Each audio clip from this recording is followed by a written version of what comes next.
Penguasaan Konstantinopel oleh Turki Utsmani. Konstantinopel, ibu kota Kekaisaran Bizantium, merupakan kota yang strategis secara geografis.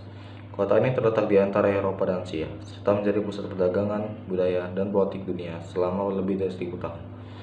Namun, menjelang abad ke-15, Kekaisaran Bizantium semakin melemah akibat serangan dari berbagai pihak dan kemerosotan ekonomi. Di sisi lain, Kesultanan Utsmani yang dipimpin oleh Sultan Mehmed II atau Mehmed Al-Fatih tengah berada dalam puncak kejayaan dan berambisi untuk menaklukkan Konstantinopel.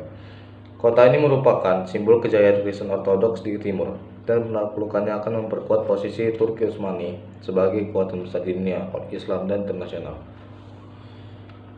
Persiapan penaklukan.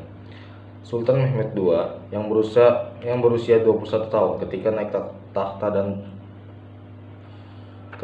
takhta pada 1451 segera merencanakan serangan besar ke Konstantinopel. Ia menyadari bahwa penaklukan kota ini memerlukan strategi dan persiapan yang matang. 1. Pembangunan benteng Rumeli Hisar. Sultan Mehmed II memerintahkan pembangunan benteng Rumeli Hisar di tepi selat Bosporus untuk memutus jalur bantuan dari Eropa ke Konstantinopel. Benteng ini selesai dalam waktu singkat dan menjadi simbol kekuatan militer Utsmani. 2. Pembangunan meriam raksasa. Mehmed II juga bekerja sama dengan seorang insinyur Hungaria bernama Urban untuk membuat meriam raksasa yang mampu menghancurkan tembok-tembok tebal Konstantinopel. Meriam ini dikenal sebagai meriam basilika dan menjadi senjata inovatif pada masanya. 3. Pasukan yang besar. Mehmed II mengerahkan sekitar 80.000 hingga 100.000 pasukan yang terdiri dari infanteri, kavaleri, dan pasukan elit Janissary. Armada Laut Utsmani juga disiapkan untuk mengepung kota dari Laut Marmara dan Tanduk Emas. Pengepungan Konstantinopel. Pengepungan Konstantinopel dimulai pada 6 April 1453. Kota ini dilindungi oleh tembok Theodosian yang telah berdiri kokoh selama berabad-abad. Namun serangan Utsman sangatlah intensif. 1. Serangan artileri.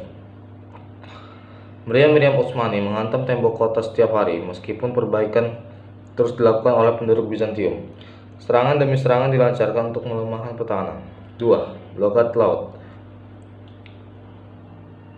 Armada Laut Utsmani mencoba memasuki perairan Tanduk Emas, namun terhalang oleh rantai besar yang dipasang oleh Bizantium.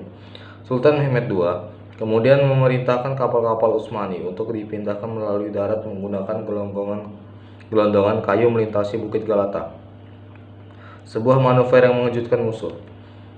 3. Serangan akhir. Pada 29 Mei 1453, Mehmed II melancarkan serangan terakhir yang menentukan pasukan Utsmani menyerbu kota dari berbagai sisi. Setelah pertempuran sengit, Konstantinopel akhirnya jatuh ke tangan Turki Utsmani. Kaisar Bizantium terakhir, Konstantinus XI, gugur dalam pertempuran. Setelah menaklukkan Konstantinopel, Sultan Mehmed II memasuki kota dan segera mengubah Hagia Sophia, gereja terbesar di kota itu, menjadi masjid. Ia juga memberikan kebebasan beragama kepada penduduk yang tersisa dan mengizinkan mereka melanjutkan kehidupan di bawah pemerintahan Utsmani. Konstantinopel kemudian berganti nama menjadi Istanbul dan menjadi ibu kota Kesultanan Utsmani. Penaklukan ini menandai berakhirnya Kekaisaran Bizantium dan awal dari era baru kejayaan Turki Utsmani. Kota ini menjadi pusat kebudayaan, ilmu pengetahuan, dan perdagangan dunia Islam selama berabad-abad. Signifikansi penaklukan. 1. Akhir abad pertengahan. Penaklukan Konstantinopel sering dianggap sebagai salah satu peristiwa yang menandai berakhirnya abad pertengahan dan awal dari zaman Renaissance di Eropa. 2. Kebangkitan Utsmani. Keberhasilan ini menjadikan Kesultanan Utsmani sebagai kekuatan besar yang menguasai wilayah luas di Eropa Timur, Timur Tengah, dan Afrika Utara. 3. Perubahan jalur perdagangan. Dengan jatuhnya Konstantinopel, jalur perdagangan antara Eropa dan Asia terganggu.